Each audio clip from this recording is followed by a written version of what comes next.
It's a great pleasure and honor to welcome Danny Young to campus today. And his wife also, Tracy, by the way. Thank you for being here. We appreciate you coming.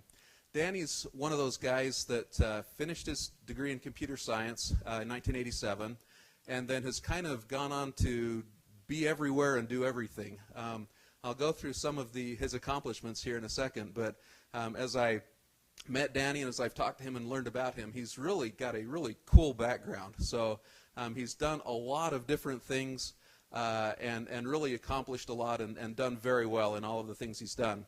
So let me go through some of those with you. So finished his degree at BYU in computer science, where he was named the Outstanding Computer Science Graduate and was a Carl G. Mazur Scholar. He then went on to MIT and earned a master's degree at MIT. Not bad so far, but it gets better. After that, he started his career as a software engineer at places including Novell and a couple of other startup companies. So that's where he got his beginnings, and it just kind of skyrocketed from there. He moved on to be a team leader at Bain & Company, where he worked on sales and channeling strategy and consumer entry strategy. So from his computer science background, he kind of moved into other areas and did some exciting stuff there. He then went to Dell and spent 11 years at Dell as the general manager and marketing director. After Dell, then he went to a private investment firm named TPG and worked there for a time. And then while he was there at TPG, Google lured him away and brought him on as the director of business operations and strategy at Google. So he's got a varied background and done some really fun and cool stuff.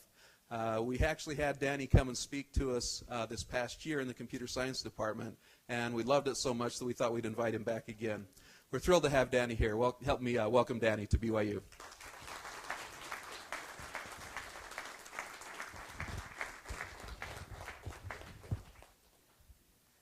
Thank you so much. It's such an honor and a privilege to be back. I love coming back to campus and just so honored to be here. I wanted to, when I was told I was honored or invited to be back, I was very pleased until they told me about this hour lecture that I needed to give. That was kind of the fly in the ointment, but still wonderful to be here. I wanted to talk today about about careers, really, and those that I've viewed and also some lessons I've learned in my own career. I've called it Audacity, Curiosity, and Trust, and want to go through those. But as I was picturing being here, I've been visualizing what this day would be like ever since I got the call from Paris about coming back to BYU. And I've had a very specific image in mind of what this moment would feel like. And I want to share with you what I've been visualizing this moment to feel like.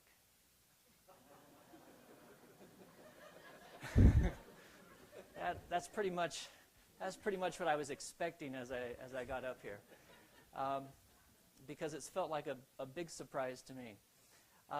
But let's get into these topics. I gave actually a career seminar in the spring here, and this borrows a lot from that content, but I wanted to try to make it a little bit more general purpose because there was a lot of computer science specific stuff in there. Because it was for the computer science department. But I want to start with Audacity. And this is a word that often has some negative connotations. So I want to be clear here that I'm not talking about the kind of audacity that is rude or imposing or unkind, but rather the kind of audacity which spurs us on to do great things. And to attempt things that don't feel like they're easy, because in my experience and also the people that I've had a chance to observe, this is one of the big things that makes a great career. There's two people in particular that I've had the chance to be able to observe in my career. On the left is Michael Dell, and who founded Dell Computers. And on the right is Larry Page, who, along with Sergey Brin, founded Google. And they, for me, capture a sense of Audacity. I'm gonna go into 3 parts of Audacity, but the first part that they capture for me is the thinking big. It's the most obvious part of Audacity. Let me just tell you a story about Michael Dell. When he was a high school student, he lived in Houston, and during the summer, he got a job selling subscriptions to the Houston Post, which was literally just kind of cold calling people in the Houston area and see if they'd sign up for a subscription. He noticed that he got more luck with people who indicated that they had just moved in, or they had just got married. So he had the great idea of going and getting public records of mortgage applications and marriage licenses, and did his cold calling off of that.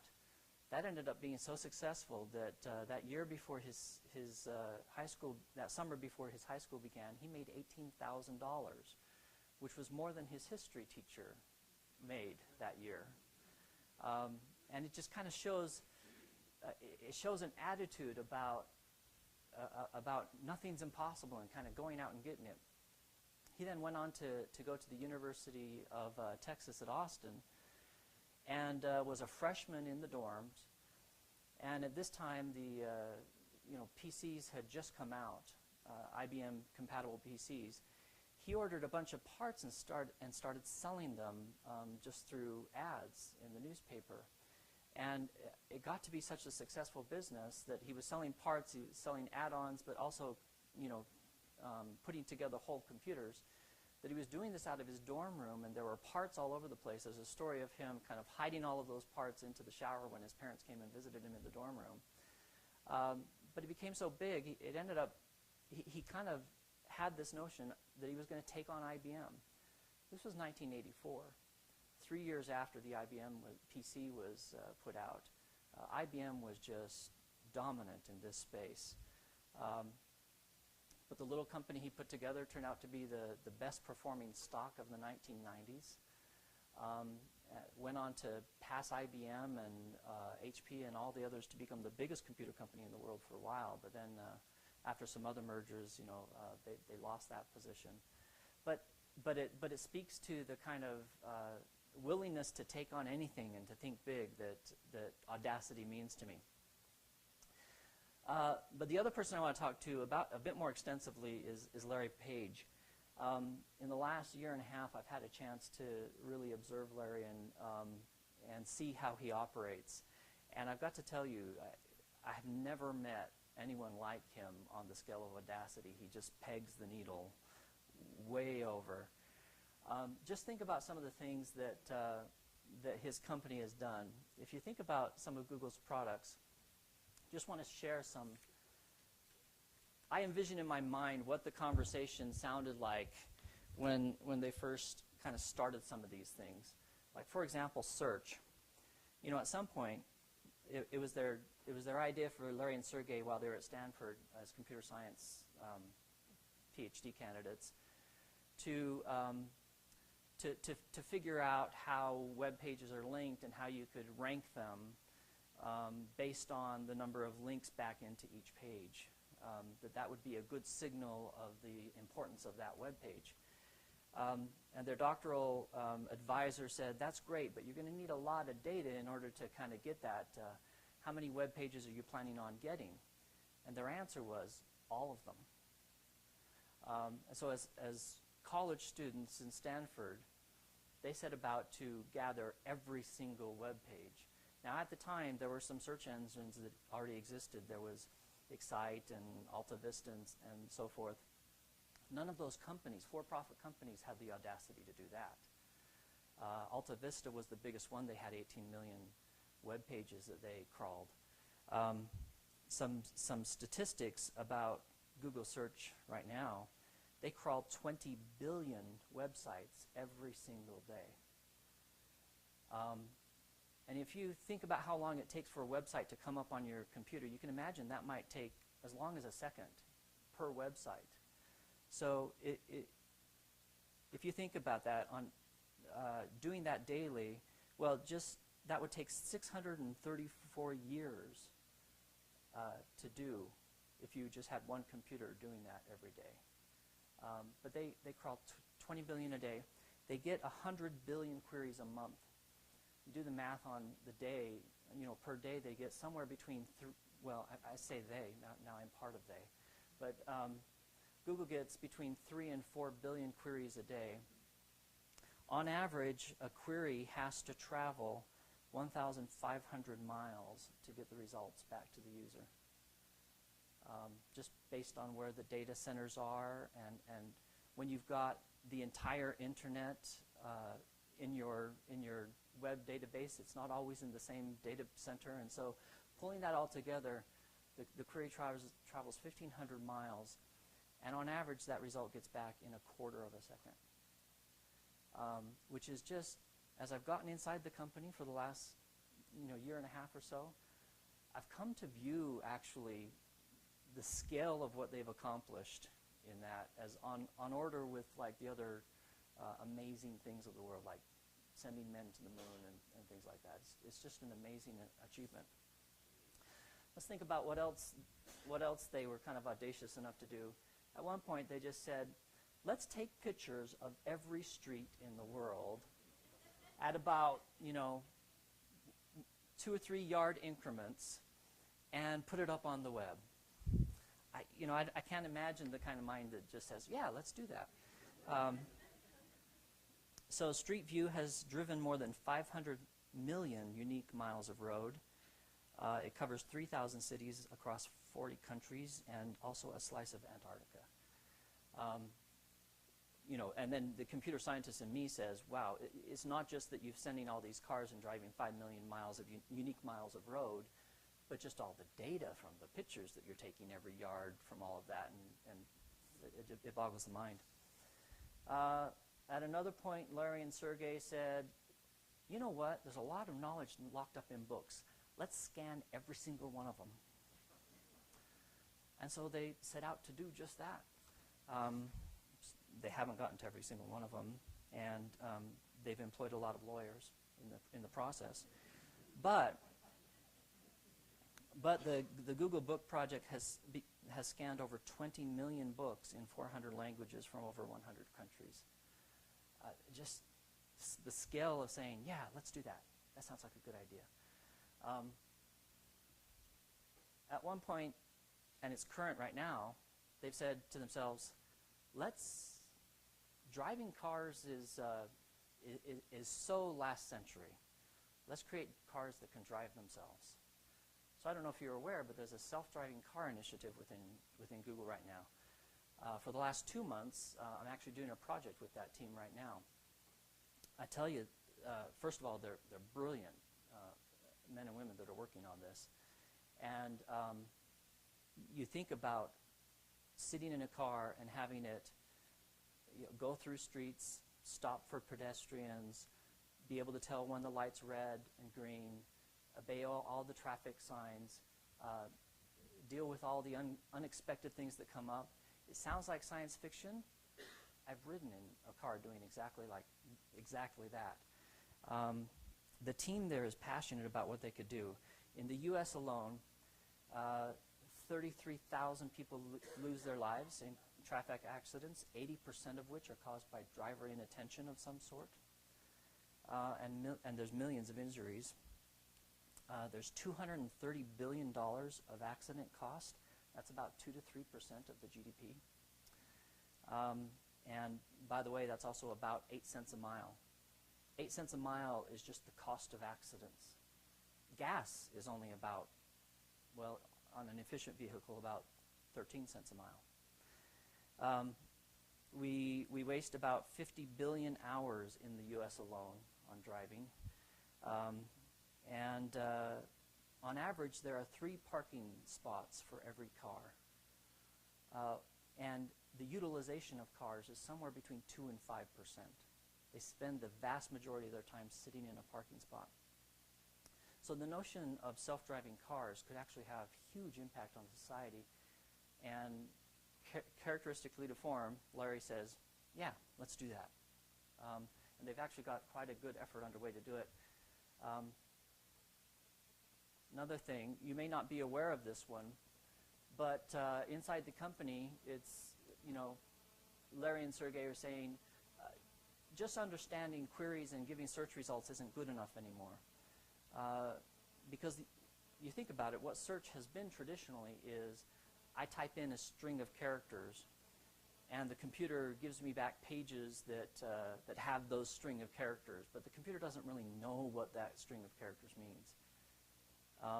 In contrast, Google has an initiative on right now to understand what the thing is. So when you type in Star Wars, that's just not 6 characters. It knows that's an entity called a movie.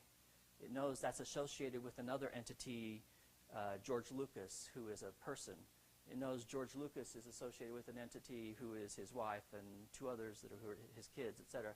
So that there's this whole initiative to really understand the world. And again, I think of what that conversation was like in the conference room when Larry and Sergey said, let's understand human knowledge. Yeah, that's exactly what they're trying to do. I have some stats on that. Let's see. The knowledge graph, which is what we call it internally and externally, right now they encode 500 million real-world entities and have 3.5 billion facts about them. So it's a start. Now I want to share 2 others that you might not be familiar with. Lasers on the moon. This is actually from a book about Google's early history by Stephen Levy called In the Plex. He tells a story that the first marketing person Google hired had a really hard time because Larry and Sergey, thought you could build a company without really much marketing. They turned out to be right about that. But they every marketing idea this new marketing person came up with was kind of shot down. But they were at a festival once where somebody had taken an image and projected it onto some mountains that were in the distance. And they were so taken with this, the one idea for marketing that they told the marketing person to go do is project Google onto the moon with lasers. Just the kind of way out there thinking, the audacity of thinking that is just common with these 2. That ended up not working. Another one that didn't work. No managers. Google got to the size of about 400 people, and Larry and Sergey weren't happy with the kind of cultural shift that was involving because, early on they just hired really smart people and they all just dove in and worked on stuff. But at about 400 people, there was a layer of management starting to build up, as you might expect. And but Larry and Sergey didn't like us. They said, we want to go back to no management layer at all, especially in engineering. So there was a guy at the time, his name was Wayne Rosing, who ran all of engineering. They said, we just want everyone to report up into Wayne. And you can picture, nearly 400 people reporting up into one guy. He said, just have the engineers kind of arrange themselves in pods of 3 and check in with Wayne once in a while. The HR head at the time begged them not to do this, and an advisor that they talked to regularly said, no, you just can't do this. People want to be managed. And they said, no, they don't. So they actually, in the course of this debate, brought in a lot of the engineers. Do you want to be managed, they asked them. And it turns out most of them said yes, because we have questions we sometimes want to ask. Anyway, they decided to do it anyway. There was a period in Google's history, right at about 400 employees, where there was absolutely no management layer. Everyone just reported into Wayne. And that one didn't work either, although it just kind of, the management layers just kind of crept back in. There was never any official end to that, as I understand it. But I bring up all these stories because it kind of shows the willingness to just think different and think big that is really stark here. I want to make a point about this, though. If you look at those different things, gee, it'd be great to have the world's knowledge and be able to get at that. Gee, it'd be great to have all the books accessible and searchable in the world. Gee, it'd be great to have self-driving cars. None of those, any of us in this room could think up those ideas. Those are not rocket science ideas. And a lot of times I think people think to have, you know, a really great startup or business or something, you have to come up with this ingenious idea that no one else thinks of. I don't think that's it. I think actually that the great ideas aren't hard to come by. Any of us could say it would be a great idea to be able to see a picture of any street, right? What is hard, in my mind, is having the audacity to take them on. So ideas aren't the premium thing here. It's the willingness to dive into it. So I want to just play something. This is Larry talking about this philosophy of his, and I'm hoping you're going to be able to hear this okay. It was recently this year at a conference he was at, and he was explaining a little bit about his philosophy here. So I was a student at the University of Michigan, and I went to this sort of summer leadership course, and their slogan was to have a healthy disregard for the impossible. A healthy disregard for the impossible. And I think that's a really good slogan. And it's really stuck with me in all those years. And I think that, you know, it sounds kind of nuts, but it's often easier to make progress when you're really ambitious. And the reason is that you actually don't have any competition because no one else is willing to try those things. And you also get all the best people because the best people want to work on the most ambitious things. I love that. I love that he actually thinks it's easier to be ambitious because there's just not as much competition in that space, and because you're going to attract the best talent. That's just such contrarian thinking that I think is brilliant, and really in the case of Google has proven to be pretty accurate. So that's the first part of Audacity to me. It's the thinking big part. The second part sounds related, but it's subtly different. I want to just convey something that happened in my own career, which wasn't thinking big. It doesn't seem to fit in that category for me. But it does speak to being willing to just try something really tough. To do that, I want just tell you a little bit how I got my first job, which was at that company called Icon. There's a picture of me on my mission.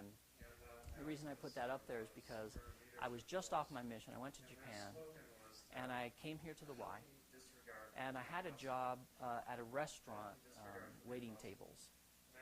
And one day, it was my first semester back after my mission. And just a little background, my first major was speech communications.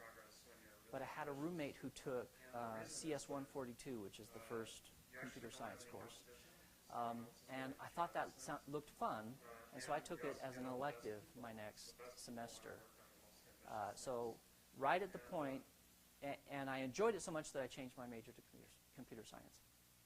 Right at the point where I had just taken that one class, CS 142, I was waiting tables, and I had one table that had one American gentleman and 3 Japanese gentlemen. Since I was just off my mission, I spoke to them in Japanese.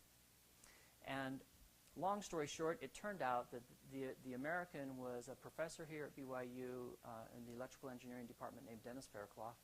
He was starting up a new business to make computers. And the 3 Japanese gentlemen were investors from Sanyo who were going to invest in this new business. Well, they were impressed that I spoke to them in Japanese. And Dennis asked me, "What's your major?" I had just changed it, so I said, "Computer science." And he said, "Well, we're starting a business. Would you be interested in working with us?" And so he wrote his name and number literally on a napkin. That's how I got my first job. Now, what they were doing is they were creating their own system with its own architecture. This was kind of still early days in computers, so it wasn't like, you know, PC compatible or Mac compatible was as entrenched as it is now. And what they needed to do was port the Unix operating system to run on these computers. So So my job was to help with several other computer scientists and engineers, help in the porting of Unix onto this new system. What Dennis didn't appreciate is when I answered computer science, I don't think he knew that I had only had CS142, and I think this is a fair representation of the challenge there. But it was a time in my life, at least, that I ignored the challenge of trying to do that, and I just dove in. I was woefully unqualified for that job. And you know, how did it all turn out? I think a fair representation for how it turned out might initially seem to be something like this. In that, the company failed, and I was not a rock star at the company. I did fine, and I learned a ton. I had to. I mean, I didn't even know the C programming language, and so, you know, one of the first things that was done when I arrived there, CS142 at the time was taught with Pascal. So one of the first things they did was, you know, hand me the C manual, which is like, you know, the programming language that Unix is written in. But here's the point I want to make with this story. Because I was with all these great engineers, among whom was Mark Clement, who's now on the faculty, when it failed, there's always a silver lining, right? When it failed, all those people I worked with scattered to all of the other startups and businesses in Utah Valley and Salt Lake Valley. So now all of a sudden, as a very young, you know, just freshly out of college, I had a network in the valley through every company. Secondly, I had only had CS142, and I learned nearly everything I learned about computer science I learned at Icon before I got to it in my classes. So by the time I got to my language classes, I had already learned C. I had already learned several of the other things that they taught me. The practical outcome of that was I did better in my classes. I got good grades because I was learning everything afterwards, you know, in my part-time job. That had so many ripple effects. That's probably the reason I got into MIT. The failure I had at Icon as a mediocre employee at a failed company probably contributed to the reason I got into MIT. And then when I applied at Google, even though I was 47 years old, they made me come back here to BYU and get my transcript and show them my transcript. That's one of the other ways that Google kind of, you know, most companies say, you can't ask that of a 47-year-old man. Well, yes, we can. So the reason I'm at Google probably harks back to a failure. And so Larry Page has said one other thing, which I think is really brilliant. He said, even if you fail at your ambitious thing, it's very hard to fail completely. That's the thing most people don't get. Think about that. Ask yourself, if you've done something really ambitious or, you know, a good thing that you've tried to take on, I challenge you to ever think of a time where you failed completely. I agree with him. It is very, very hard to fail completely. So that to me is the beauty of diving into challenging things. The third part of Audacity for me, I'm calling here not waiting for an invitation to act. But I'm not satisfied that really captures what I mean here. Let me explain what I mean. You might just say, well, let me tell you the story first. Explain why I'm a little not clear that captures the meaning. The story is that for those of you that are members of the LDS Church, you might be familiar with the Perpetual Education Fund. This is a fund so that returned missionaries and young people from the church can take a loan for schooling and then pay back that loan. But it's a fund that just kind of rolls on and on because those that pull from the fund later are able to contribute to it. The cool thing about the Perpetual Education Fund that I didn't know until recently, I met the person that started the idea. And he didn't want his name to be used because this is not his program. This is the church's program. But the origin of this is an ordinary man without the calling of like president of the church or anything like that. An ordinary man serving in South America, seeing the plight of some of the missionaries that go back after their mission and taking action. He went to some banks. He set up a fund. He started funding missionaries' education. That became the seed of the idea that the church and President Hinckley saw, recognized was a wonderful idea, and made into the Perpetual Education Fund. Now you might say, well, Danny, this isn't Audacity. This is really just proactivity.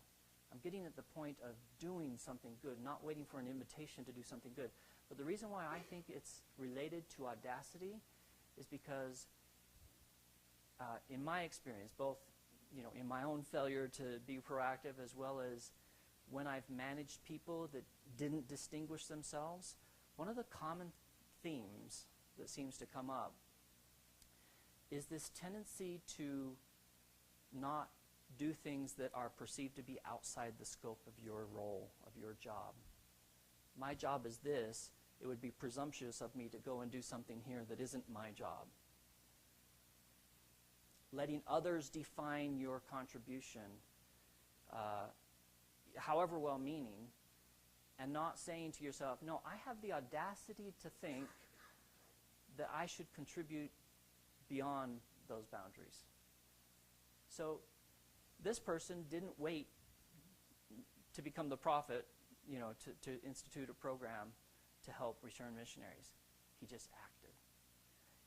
And that to me is the third element of audacity that's really important in careers and in life. So just summing up, thinking big, a healthy disregard for the impossible, diving into challenges, it's very hard to fail completely, and not waiting for an invitation to act. Men should be anxiously engaged in a good cause and do many things of their own free will. So with that, I want to turn to the second notion, which is curiosity. And for this, if you'll indulge me, not because my career is this stellar one, but because it's the experience I have to draw from, I'd like to kind of tell the story of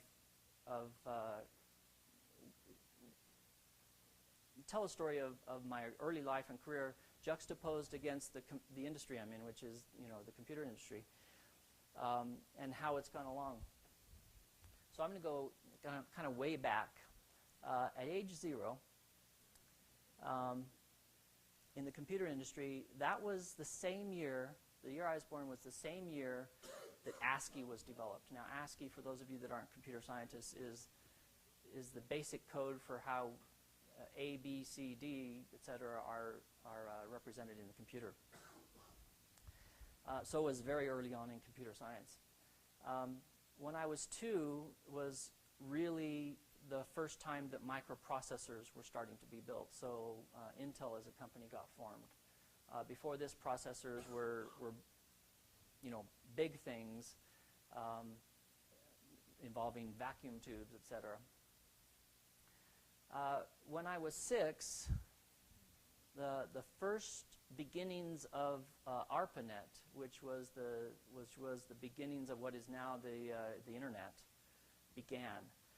The first 4 computers to be linked up and the start of the internet were at Stanford, UC Santa Barbara, UCLA, and this very prominent school in Utah, the University of Utah.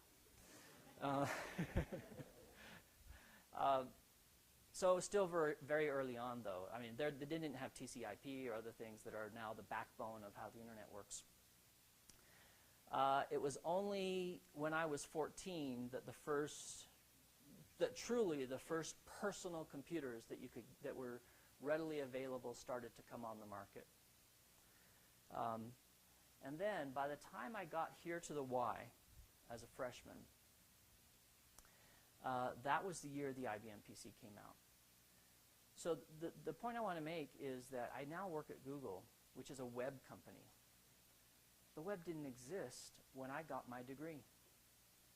And so the learning is you can't stop learning. In my case, the industry I ended up working in didn't exist when I got my degree. And so if I had kind of said, okay, my school's over, the professors have taught me all I need to know, I would be kind of woefully unprepared for the entire industry that I'm in today. I think a lot of industries are like this, and even if you're in science, think about Higgs boson being discovered, or just the discoveries in so many fields that invalidate our previous knowledge that you have to stay current on. It was earlier this year, wasn't it, or maybe late last year, that they thought that the speed of light had been exceeded. And that turned out to be, not true, but that just threw everything that physicists knew just out the window, right? And you have to be prepared for this in your careers and in the industry you're in, and whatever field you're in. In my own career, what I've tried to do is just stay curious. And as I was thinking about this, I was looking at my bookshelf and realized there's actually a different kinds of knowledge that I've tried to keep up on. One, the set of books to the left are just some examples of books. Stephen Covey called it sharpening the saws. This is the kind of reading and studying and learning you do that's directly related to your career, to the job you're doing at the time, to stay current, to stay sharp. And that's really important. But then I think it's also important to kind of branch out. One thing I'm doing now, for example, is I'm working with a lot. I work on the business side of Google, but I work with a lot of engineers. I think it's important to understand the world of the people you're working with. So one of the things I try to do is read up on their area. As an example, that one, Doing Bayesian Data Analysis, is a recent book I got because I'm working with a team that's trying to do this, the teams that are doing statistical inference and understanding things, for example, for the knowledge graph, understanding how things are related and which things are related. It's not to become an expert in it. It's out of curiosity, and I think I might do a better job interfacing with those people if I understand the world. This third section is kind of, the last two sections really are kind of pure curiosity. But let me tell a story on the R book that you see there. I picked up this book because my daughter was doing, both my son and my daughter were doing science fair projects that were going to need statistical analysis. For example, my daughter's project was, we created 3 videos, 2 of which had subliminal images embedded in them, and she wanted to know whether subliminal messages worked. So my wife and my daughter gathered, I think, what was it, 75 people? You went to a mall and tried to get 75 different people, was our sample size. 25 for the control video, and 25 for the one with images of apples in it, and 25 for images of bananas in it. And then I was going to be the one that needed to help my daughter on the statistical analysis to see if it really worked. To do that, I picked up the R book. R is a language for statistical analysis. But the interesting story here is I did it for that kind of totally non-career reason. I went to TPG. I ended up, one of the companies that they own that I ended up doing work with is a tire distributor. And we ended up needing to do, to help them improve their performance, we ended up needing to do statistical analysis. They didn't have the team in place to be able to do it on site, so I fired up R, and I was able to get that done and able to succeed at that because I had stayed curious in a totally unrelated field. Now the last section, if this whole Google thing doesn't work out, I've read a food science book, there's a political science undergrad thing. I had never taken political science in college and thought, I really should know more there. Music theory, maybe something else can work out if this whole Google thing doesn't. But I have found that, and I want to make this point, serendipity is a really important force in a career. And for the older folks in the room, I think you can probably think of times in your career where, you happen to meet someone and you happen to have a similar thing or a person that you had worked with, or maybe a knowledge that you shared, and that led to something in your career. A great example is a story I told of my first job where I was waiting tables, but because I happened to have studied Japanese, got a job in my new major. That kind of serendipity happens more often if you cast a wide net with curiosity. So I don't know if I'll ever work with the Android team. I haven't yet at Google. But I picked up a book on it, and I wrote an Android program just in my spare time. And that may lead to serendipity in the future. Who knows? Maybe not. If not, it was an interesting thing to do. But your careers can often be shaped by these kinds of things that you take on. So you have to stay curious, and you have to continue with learning. The last point is trust. And again, I want to go to a personal story here. Going back again to juxtaposing my life against computer science. Finally, at the age of 28, Tim Berners-Lee, put together the various parts that would become the World Wide Web. I was far out of my computer science degree here at BYU. I had decided to change directions into more of the business side, and so I had gone in and gotten a business degree at MIT. And I was very fortunate. When I graduated 2 years later in '93, the economy was great. And so I had everyone in my graduating class. There were a lot of companies that came recruiting. And very rare circumstance that I've never had again and don't expect ever to have, but I had a lot of offers to choose from. All of us in that graduating class did. And I just want to tell you a little bit about the story of making this decision. Tracy and I remember this very well. We didn't know which of these to go and do, and it was important to us, so we wanted to make it a matter of prayer. And let me just tell you a little bit about them. The one in the lower right, Swiss Bank, was a job in London. They no longer exist separately. They're now part of UBS. But this was to work in London in their IT department. The interesting thing about that one is it was the highest salary offer.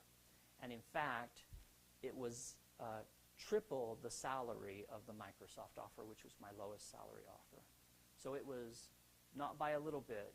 There was a huge gap between my offers in terms of the salaries. And so I was not interested in IT. I was not interested in working for a bank. But it was hard to ignore that aspect of it. The one I was probably most interested in was Bain & Company. So we decided to make it a matter of prayer, and following the idea that you study it out in your mind and you take an answer to the Lord and see if it's right. We took an answer to the Lord, and so naturally we took Swiss Bank to the Lord. But time stretched, and we prayed and prayed, and just didn't feel good about it. So we switched. You know what? I realized we're not following my heart. My heart, the job I really want to do, is Bain. So we started praying about that, and still did not feel good about it. Tracy, I don't know how long elapsed. There were finally some deadlines. It was at least 2 weeks that we were just struggling with this decision. And finally some deadlines were coming up for whether to, where to go. And finally we took Intel to the Lord, and we felt good about that. So we went to Intel. Now the interesting thing about that is that the Intel job was in Portland, Oregon. All of these others were like, well, the Novell job would have been here in the valley, and so that would have been possible to have a house, but we wouldn't have been on the West Coast. The Intel job was in Oregon, close to where Tracy's mother lived. And because it was not Boston, not London, we were able to afford our first house, number one. Because it was on the West Coast, near where Tracy's mother lived, she was able to come out with us.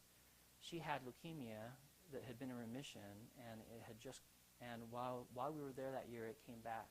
She was able to spend several months with us that year, and Tracy was able to have just a wonderful time with her mother. In that first year, while I was at Intel, Tracy's mother passed away. And a strange thing happened. Literally within 2 weeks of Tracy's mother passing away, the person I had interviewed, one of the people I had interviewed with at Bain, called me up on the phone a year after I told them no for their job. And they called on the phone and they said, "Hey, Danny, I hope you're doing well at Intel. But we're just thinking of you, and if you are in the mood for a change, the offer to come here would still be great." Caught us at a good time. Ended up only working at Intel for a year, that year that Tracy was able to spend with her mother. And I went back to Bain. When I got back to Bain, they're a company that hires out of school, hires MBAs out of school. That's what they do. I never saw in my time at Bain someone called after they had said no and brought back into the company. And that gets to my last piece of advice, which is really best summed up in Psalms. Trust in the Lord with all thine heart, and lean not unto thine own understanding. In all thy ways acknowledge him, and he shall direct thy paths. If there's one important message I could give to you, I don't know, I can't promise that this will lead to worldly career success. In fact, it may hurt worldly career success. But I can promise that this will, with the benefit of eternal perspective, guide you in the way that will be the best, absolutely the best. It's been my experience, and it's probably the most important thing that I can share with you. So that's what I wanted to share today. Thank you very much for coming and being here.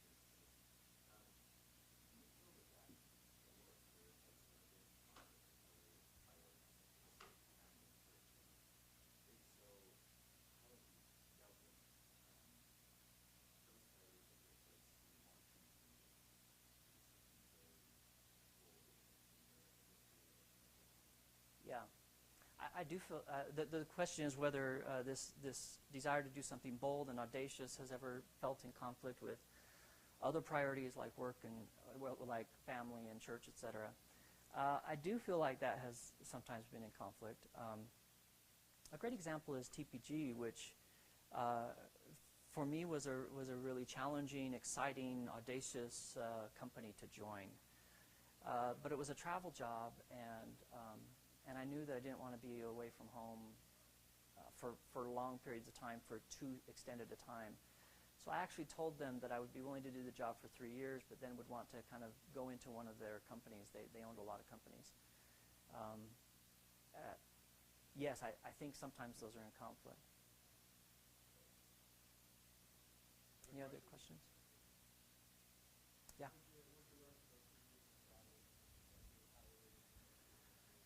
That I hate hotels, first of all. I actually don't mind the plane rides, but I just hate being away from home and hotels. But what I learned from it, actually, I had a lot of great work experiences. That one with the tire distributors was one. Another one was with Petco, kind of revamping their pricing strategy. So great work experiences, but it just you have to balance work with life and your other priorities. When I was at Bain, I worked for a guy whose name was Tom Tierney. He was the managing director of Bain, basically the CEO of Bain. And I was on a trip with him once. We were doing a project together.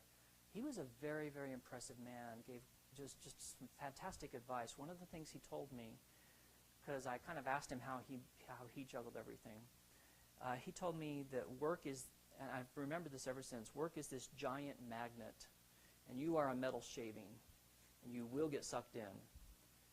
And literally the only way to keep this from happening is to put other giant magnets in your life.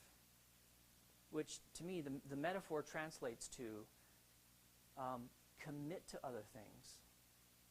There'll be small magnets if it's just something you'd like to do. You'd like to spend time with your kids, or you'd like to spend time with charities, or you'd like to really, magnify a calling in church. That's a small magnet. If you really commit to it, it becomes a large magnet, and that's the only way to stay balanced. It sounds like, okay, you're going to be pulled apart now, but I think his advice is right. And that's the other. So what I did is I did leave after 2.5 years on that travel job because it just wasn't working. Anything else? Yeah. So you're in the middle of one audacious thing, and all of a sudden you start getting excited about this other audacious thing. How do you make sure you're not abandoning one and you're always harvesting crops that are only halfway there? And, how do you balance that? That's a great question. Yeah. I think that's really the trick of it, isn't it? Because there are a lot of people, you hear of people that have that problem, that they start a lot of things but don't finish anything, right? So on the one side, I can think of